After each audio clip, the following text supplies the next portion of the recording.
പ്രതികരിച്ചു. ഷംസാദ് മരക്കാർ, ജില്ലാ പഞ്ചായത്ത് പ്രസിഡന്റ് കൂടി നമുക്കൊപ്പമുണ്ട്. ഷംസാദ് മരക്കാർ, താങ്കൾ ഈ പുനരധിവാസ പ്രവർത്തനങ്ങൾ തുടക്കം മുതൽ അതിൽ ഇടപെടുന്ന ഒരു വ്യക്തിയാണ്. അതിൽ നമുക്കൊരു സംശയം, നമുക്ക് മുന്നിൽ വളരെ മോശമായ അനുഭവങ്ങൾ മറ്റ് ചില സംഭവങ്ങളുമായി ബന്ധപ്പെട്ടുണ്ട്. അത് പുത്തുമലയിലാട്ടെ കവളപ്പാറയിലാട്ടെ പുനരധിവാസം നമ്മൾ ആദ്യത്തെ ഒരു ലക്ഷ്യത്തിലേക്ക് പിന്നീട് എത്തിയില്ല എന്നൊരു പ്രശ്നം ഉണ്ടായിട്ടുണ്ട്. അതുകൊണ്ട് ഈ വയനാട് പുനരധിവാസം പൂർത്തിയാവാൻ, ഏറ്റവും ഭംഗിയാക്കി പൂർത്തിയാക്കാൻ ഒരു സ്പെഷ്യൽ ഓഫീസറുടെ ആവശ്യമുണ്ടോ? അതോ ജില്ലാ ഭരണകൂടത്തിന് ഇത് ഏകോപിപ്പിച്ച് മുന്നോട്ട് കൊണ്ടുപോകാൻ കഴിയുമോ? അതിൽ ഏറ്റവും നല്ല മാർഗം എന്ന് പറയുന്നത് ഒരു സ്പെഷ്യൽ ഓഫീസറുടെ സേവനം തന്നെയാണ്. അതൊരു സ്പെഷ്യൽ ഓഫീസർ മാത്രമല്ല, ഒരു സ്പെഷ്യൽ ഓഫീസ് ആയിരിക്കണം എന്നുള്ളതാണ്.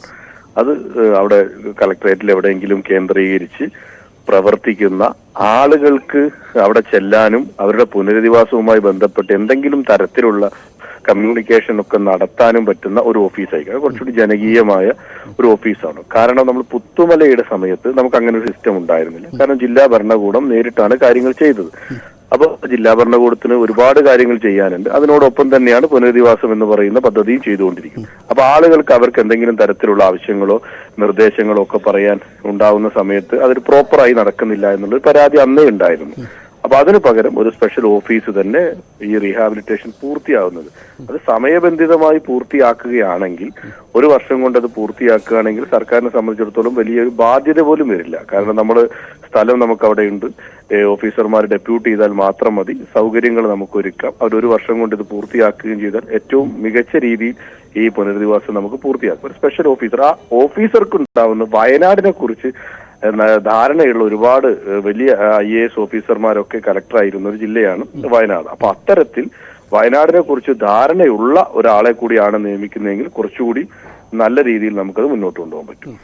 ഒരു കാര്യം കൂടിയുള്ളത്, ഈ നമുക്കറിയാം സർക്കാരിൻ്റെ സംവിധാനങ്ങൾ ഉപയോഗിച്ചുകൊണ്ട് ഈ ആളുകളിലേക്ക് സഹായം എത്തുന്നതിന് ചില തടസ്സങ്ങളുണ്ട്. അതിപ്പോൾ മുഖ്യമന്ത്രിയുടെ ദുരിതാശ്വാസ നിധിയിലേക്ക് പണം എത്തിയാലും അത് അവിടുന്ന് വിഡ്രോ ചെയ്യപ്പെടണമെങ്കിൽ അടക്കം ചില തടസ്സങ്ങളുമുണ്ട്, ചില പ്രയോറിറ്റി നിശ്ചയിക്കണം, അങ്ങനെ ചില സാങ്കേതിക പ്രശ്നങ്ങളുണ്ട്. അപ്പോൾ അത് മറികടന്നുകൊണ്ട് ഇപ്പോൾ അവിടെ പ്രയോറിറ്റി പലതരത്തിലാണല്ലോ ഉണ്ടാവുക. കാരണം ഇപ്പോൾ ആവശ്യം ആളുകളിലേക്ക് നേരിട്ട് പണം എത്തുന്നതിനപ്പുറം അവർക്ക് സുരക്ഷിതമായൊരു ഷെൽട്ടർ ഉണ്ടാവുകയാണ്. അതിന് ഒരു താൽക്കാലിക വീട് അതുണ്ടാവട്ടെ.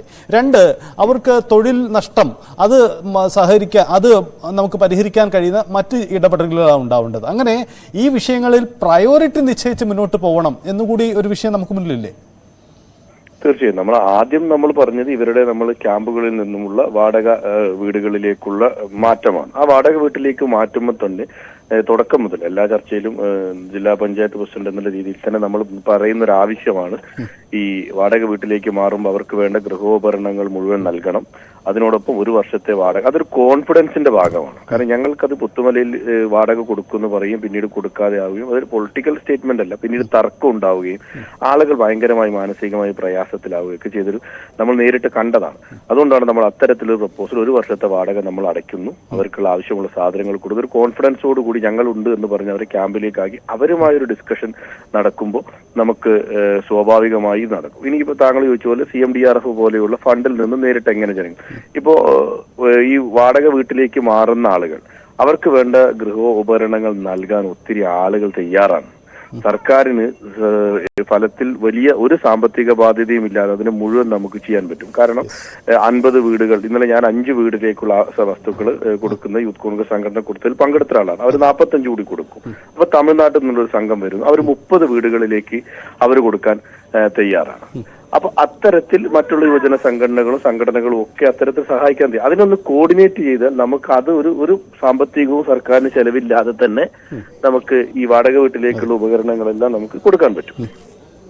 പിന്നെ നമുക്കുള്ളൊരു പ്രശ്നം എന്ന് പറഞ്ഞാൽ ഈ പ്രയോറിറ്റിയാണ്. പ്രയോറിറ്റിയിൽ വീട്, സ്ഥലം എന്നുള്ളതിനോടൊപ്പം തന്നെ അവരുടെ തൊഴിൽ നഷ്ടം ആ പ്രദേശത്തുള്ള പകുതി ആളുകളും തോട്ടം തൊഴിലാളികളാണ്.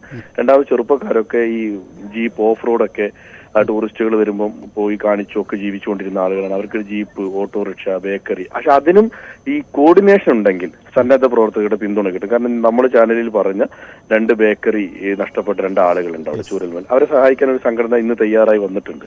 അപ്പൊ അവർക്ക് ഒരു സാമ്പത്തിക തന്നെ വലിയ പൈസ, നമ്മൾ ഉദ്ദേശിക്കാതെ നമ്മൾ ചെറിയ പൈസയാണ് ഉദ്ദേശിച്ച പോലും വലിയ പൈസ അവർ കൊടുത്ത് അവരെ റീക്രിയേറ്റ് ചെയ്യുന്ന അവർ പറയുന്നു. അപ്പോൾ ജീപ്പ് വാങ്ങിക്കൊടുക്കാൻ ആളുകൾ തയ്യാറാണ്, ഓട്ടോറിക്ഷ വാങ്ങിക്കൊടുക്കുക. അതിനൊരു പ്രയോറിറ്റി നമ്മൾ നിശ്ചയിച്ച് അതൊരു ആധികാരികമാകുമ്പോൾ തരുന്ന ആളുകൾക്കും കിട്ടുന്ന ആളുകൾക്കും വളരെ ജെനുവിനിറ്റി ഫീൽ ചെയ്യും. പക്ഷെ അതിന്റെ കോർഡിനേഷൻ നന്നായി നടന്നാൽ മതി എന്ന് മാത്രമേ ഉള്ളൂ.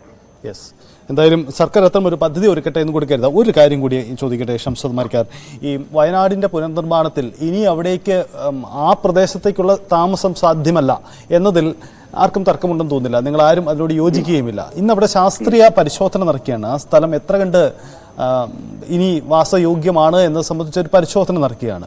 ഈ ശാസ്ത്രീയ സമിതിയുടെ ഒരു പരിശോധനാ റിപ്പോർട്ട് അനുകൂലമാണെങ്കിൽ പോലും ആ പ്രദേശങ്ങളിൽ വീണ്ടും ഒരു പുനർനിർമ്മാണം നമുക്ക് ചിന്തിക്കാൻ കഴിയുമോ? അത് അല്ല, നമ്മള് അതിലും ഒരു പ്രശ്നമുണ്ട്. കാരണം നമുക്ക് അതൊരു അനുഭവമുണ്ട്. പുത്തുമലയിൽ ആ പ്രദേശത്തുള്ള നഷ്ടപ്പെട്ട വീടുകൾ, ഭാഗികമായി തകർന്നത്, വാസയോഗ്യമല്ലാത്ത വീടുകളൊക്കെ നമ്മൾ കണ്ടെത്തുന്നു.